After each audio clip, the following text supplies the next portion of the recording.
Morning, everybody. It's so great to see you. Welcome to Tuesday morning medical Qigong practice. My name is Mary Frances. I'm one of Henry Jean Wally's students. Let's go ahead and start with our warm-ups. Today, we're going to open up to the left and then settle into the space, allowing the bottoms of the feet to melt into the earth. Softening the knees, relaxing the low back, maybe dropping the tailbone just a bit, creating some length in that lumbar spine. Relaxing the shoulders, softening the jaw, letting the tip of the tongue touch the roof of the mouth, and reaching the very top of the head up into the sky, creating some of that space in the cervical spine. Then with hands and loose fists, we're going to start turning at the waist from side to side. Nice and relaxed. Gently warming up the low back, warming up the hips, breathing in and out through the nose. Guiding the breath down into the body.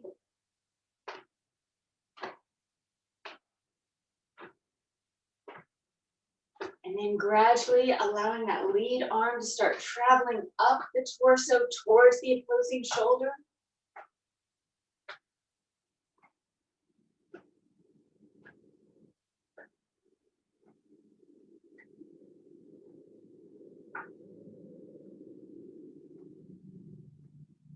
Coming back down the torso.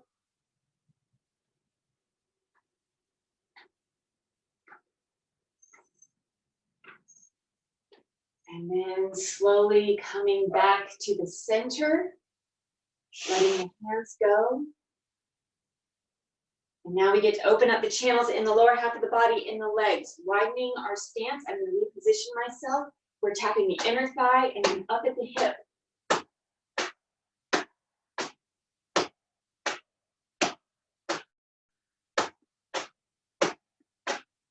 Continuing on, widening the stance further if you like. We're traveling from the hip down the interior aspect of the legs towards just above that ankle or wherever it's comfortable for you. Transitioning to the lateral aspect of the legs. Coming back on up towards the hips and the glutes. Once you reach the hips and the glutes, sliding that left foot closer to the right, maintaining a hip width, shoulder width distance.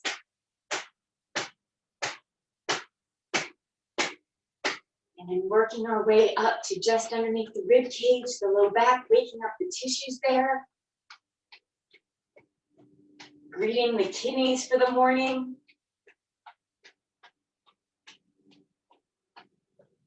Placing the palms at the low back, circling down the sides and up the spine.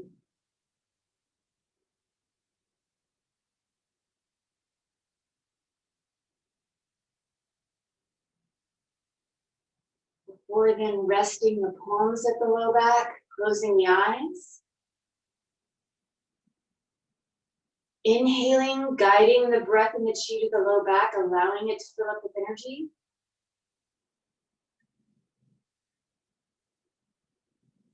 Exhaling, allowing that energy to flow within the body to wherever it's needed. Inhaling, guiding the breath and the chi to the kidneys, allowing them to fill up with energy. Exhaling, allowing that energy to flow freely.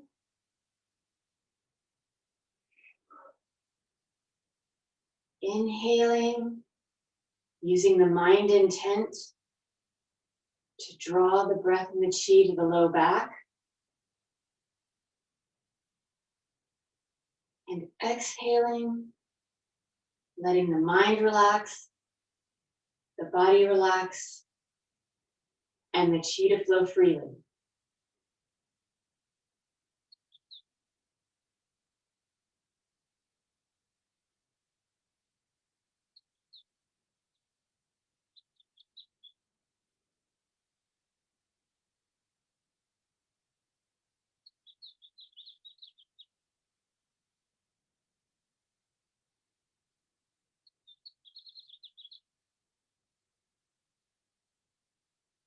When you're ready, gently opening the eyes, letting the arms come back down to the sides, and closing by bringing that left foot back to the right. We're working on our Golden Eight series. If you are new, do not feel like you have to learn all of these exercises all at once. Just enjoy the process, enjoy the breath. And as we practice, we'll gradually learn them more and more. We're gonna open up now for our first exercise. Reach for happiness for the lung and large intestine. Inhaling and exhaling. In and out. Inhaling and exhaling. In and out.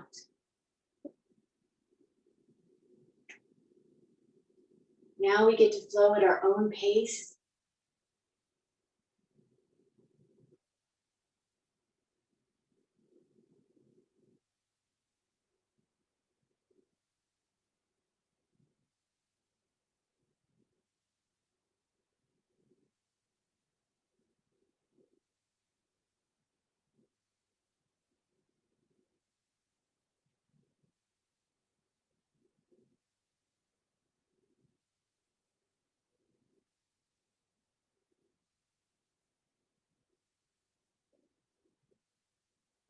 Allowing your breath to guide you.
And getting ready to close.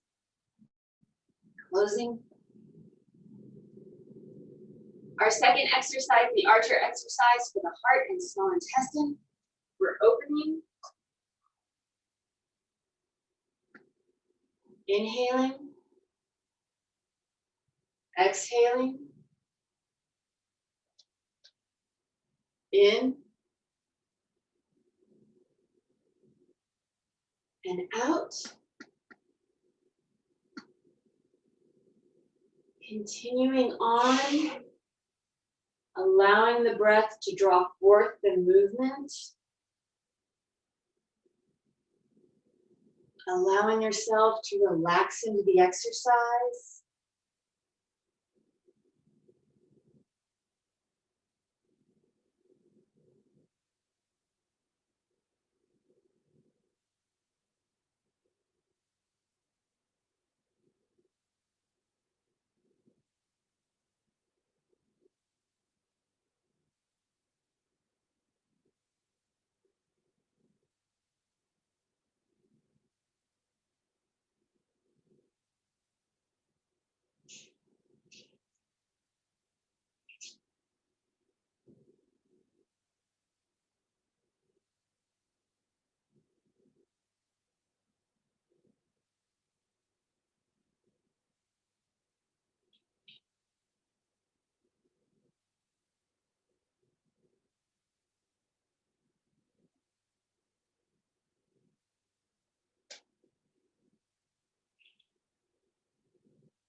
And getting ready to close.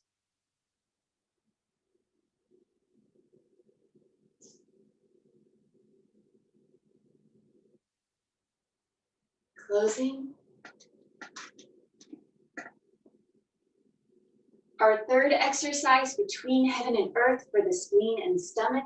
Opening.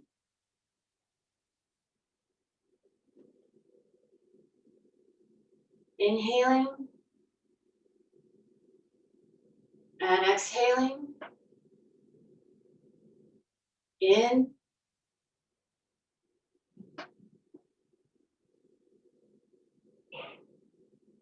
And out. Inhaling. And exhaling. Continuing on. Allowing each movement and each moment to flow into the next.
And getting ready to close.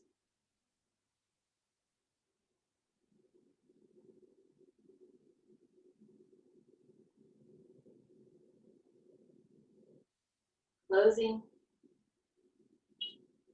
Our fourth exercise for the Sanjiao system. Turn and look back. Opening.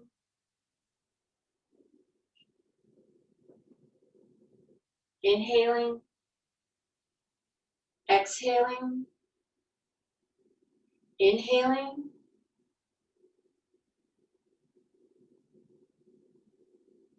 And exhaling.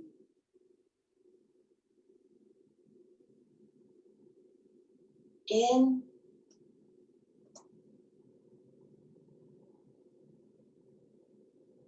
And out.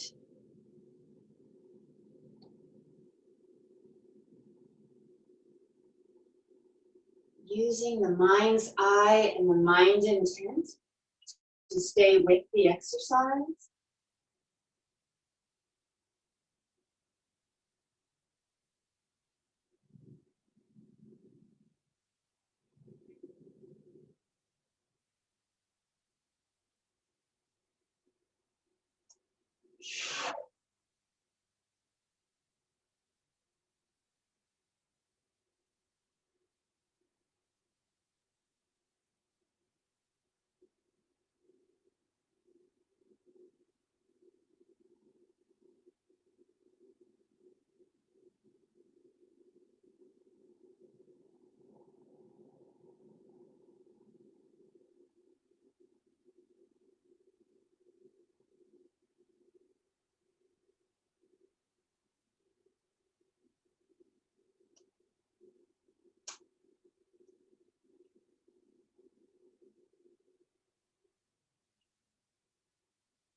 And getting ready to close.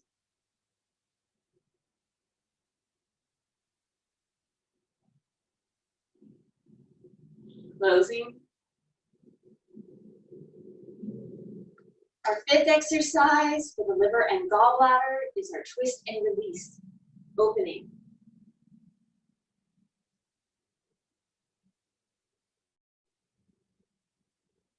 Inhaling.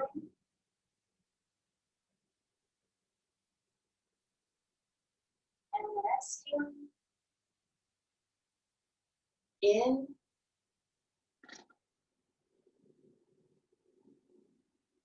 And out.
And getting ready to close. Closing. Exercise number 6. Bend for health for the kidney and urinary bladder. Opening. Inhaling.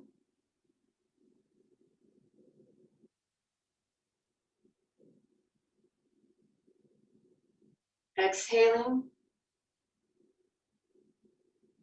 In. And out.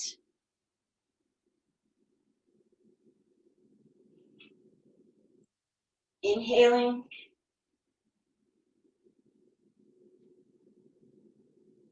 Exhaling.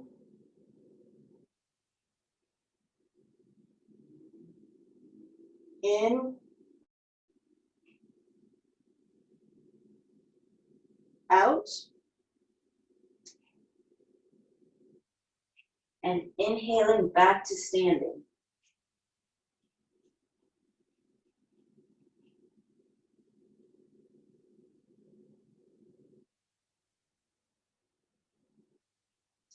Continuing on,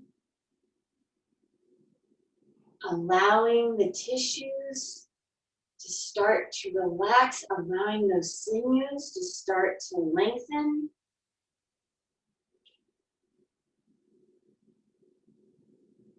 Never pushing yourself to the point of pain or discomfort.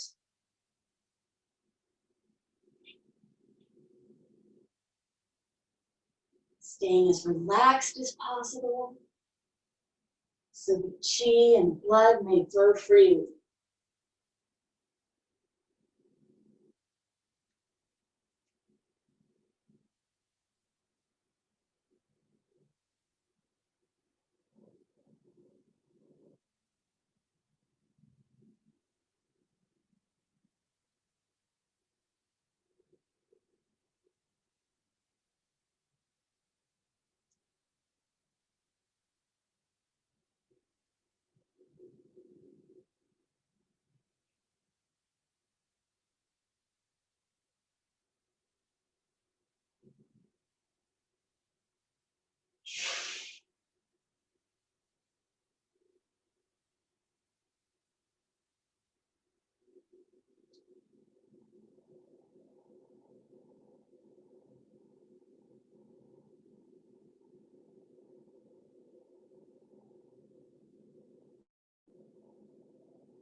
Getting ready to close.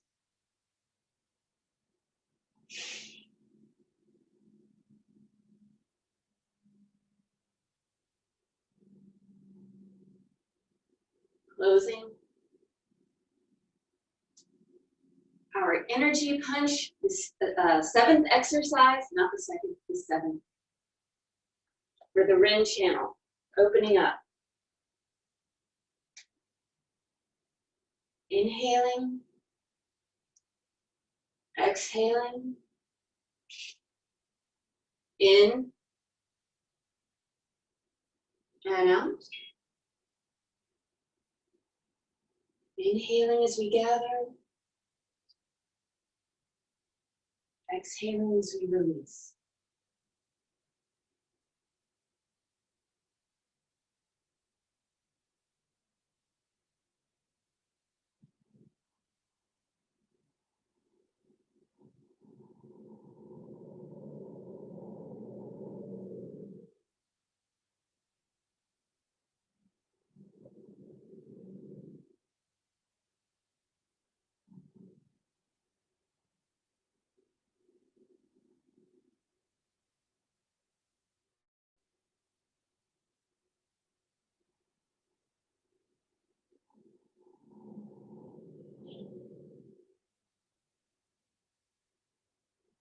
And getting ready to close.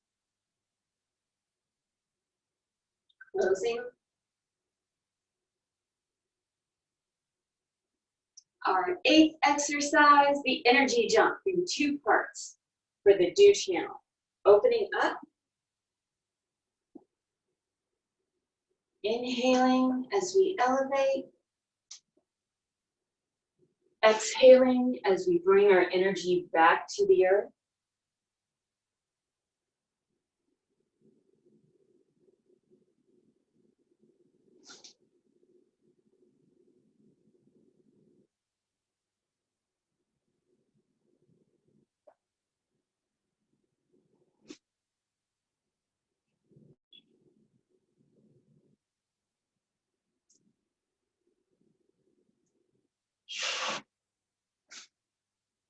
And transitioning to part two, inhaling as the arms come up, exhaling as we fling them down.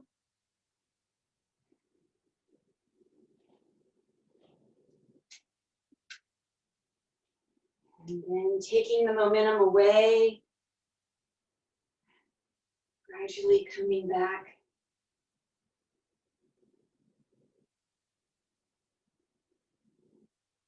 And closing. Keeping the feet together, bringing the palms together. Transferring some of that wonderful chi that you've been cultivating for the past 25 minutes or so to the palms. And then washing the face 9 times.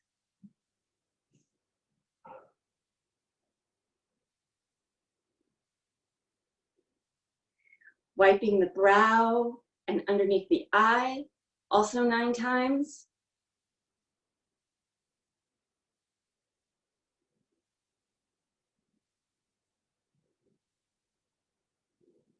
Wiping up and down the nose 9 times.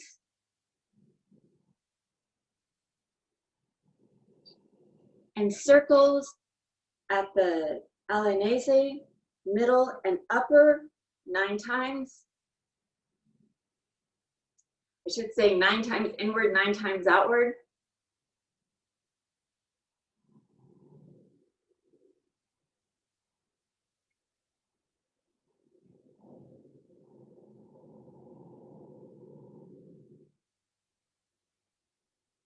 And then directly underneath the pupils at the cheekbone, inward 9 times, outward 9 times.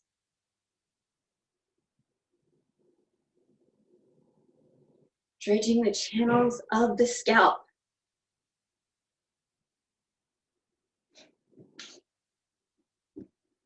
Nine times. Beating the drum 9 times.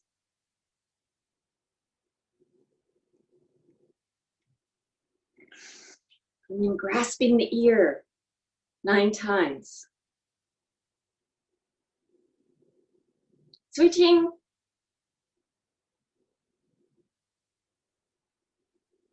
Popping the cork.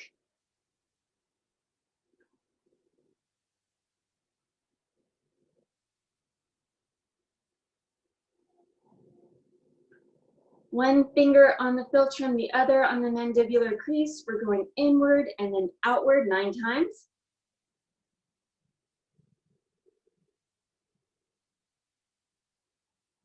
Massaging the jaw 9 times each side.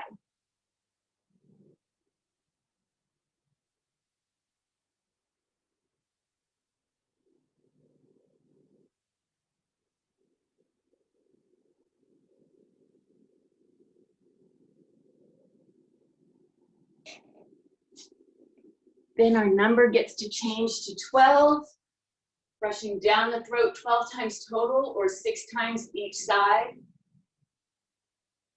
And then continuing down the breastbone 12 times total or 6 times each side. Resting the palms at the lower dantian, drawing circles up your right and down your left. 9. Starting to gather all of that wonderful chi into the lower dantian. After you've done 9 circles, we're going in the opposite direction. Concentrating that energy.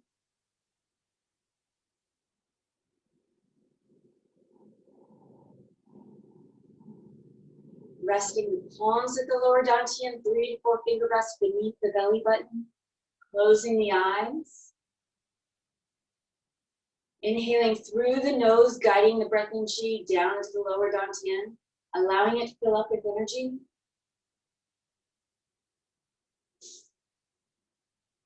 And exhaling, allowing that energy to settle and store so that you may use it throughout the rest of your day.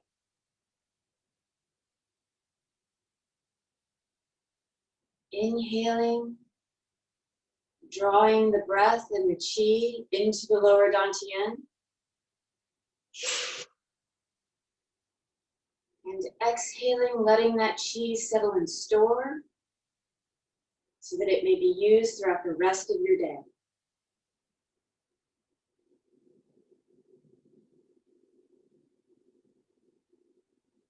Inhaling and exhaling at your own pace. Letting the mind relax, the body relax, and allowing the chi to settle and store.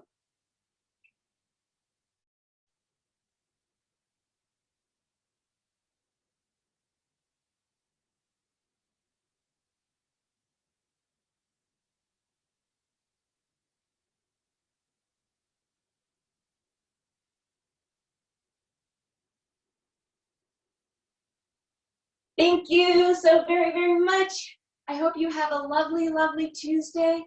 And Henry, please come in for our chi chat. Good morning, everybody. Thanks for joining us today. If there's a lawnmower sound that you hear in the background, don't worry, it's probably just my neighbor. I want to talk today about 5 elements a little bit more. As I talked yesterday, we are in the early fire season. So fire element in the 5 elements, which is also right now it's earth time as well. So this transition between, so the end of spring, beginning of summer, and in between, we also have the earth energy as well. So what does earth mean? It means everything goes back into the earth between seasons. And we actually do that in Qigong as well. If you notice that, you know, we close and we open between exercises, that's our transition. And that's energy going back into the earth as we close, and then drawing it back up in the next exercise when we open again. So we're actually embracing these transitions as we practice Qigong.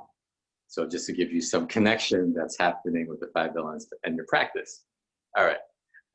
So I want to look at also what fire means for all of us.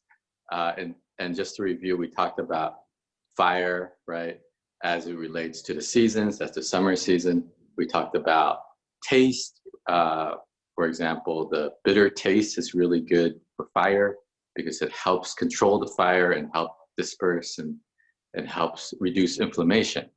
Okay, so that's really good from a fire perspective. We talk about the emotions of fire, which is related to joy on one hand, and the scattering of joy, so that mania on the other hand.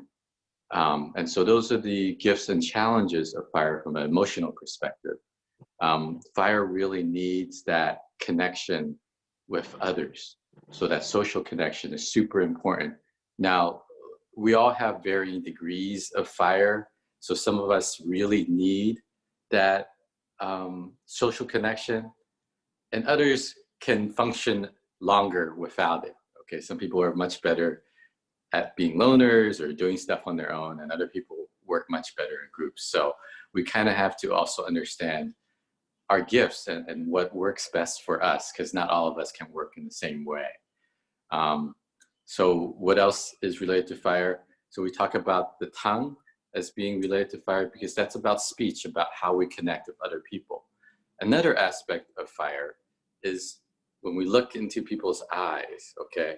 So it's very different than what we talk about in terms of, in general, like the eyes is what the liver and gallbladder open into, all right? But there's also what we say is the spirit of the eyes. When you look at the energy of the eyes, it's not just, okay, so there's like a sparkle, like that spirit. It's kind of intangible. If you look at somebody, you can see that in some people, you can see there's like a life, right, in their eyes. And in some people, you can see maybe there's a dullness, all right? So that's kind of the distinction that you may notice in terms of the degree of fire that they have in them. That spirit shows up through your eyes, okay? So that sparkle, so we're trying to, so that sparkle sometimes gets dulled by life, all right?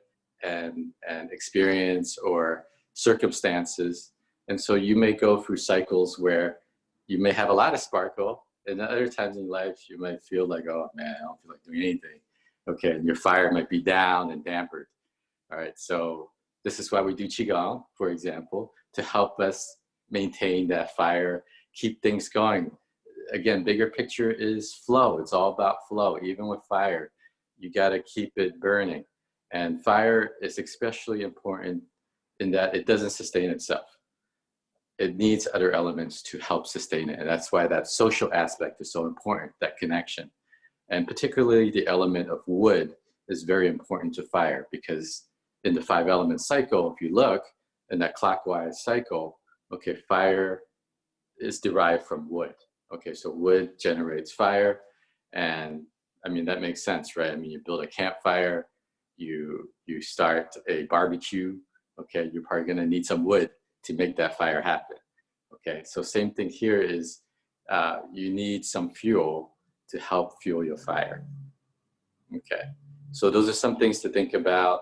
The other thing that we want to look at in terms of fire is, you know, we really need to continue to, like, moving into the summer season, really find things that nourishes the fire. So in terms of practice, honing that fire, which exercise is really good, okay? So we have the archer exercise is really good for the heart and small intestine, okay? So you wanna do more of this in the summertime, okay? The first exercise, even though it's really for the lung and large intestine, it also helps open up the chest. So that's also another exercise. The secondary is good for fire as well, okay? Just to review in terms of food, so the bitter taste, so you want to try to incorporate some of that into your food regimen. All right, so that's just something to help you connect and understand how fire works. I'd like to talk more about the facial aspect of fire tomorrow. So hopefully you'll join us for that. And we'll see you tomorrow. If you have any questions, please feel free to ask. We'll see you then. Thank you.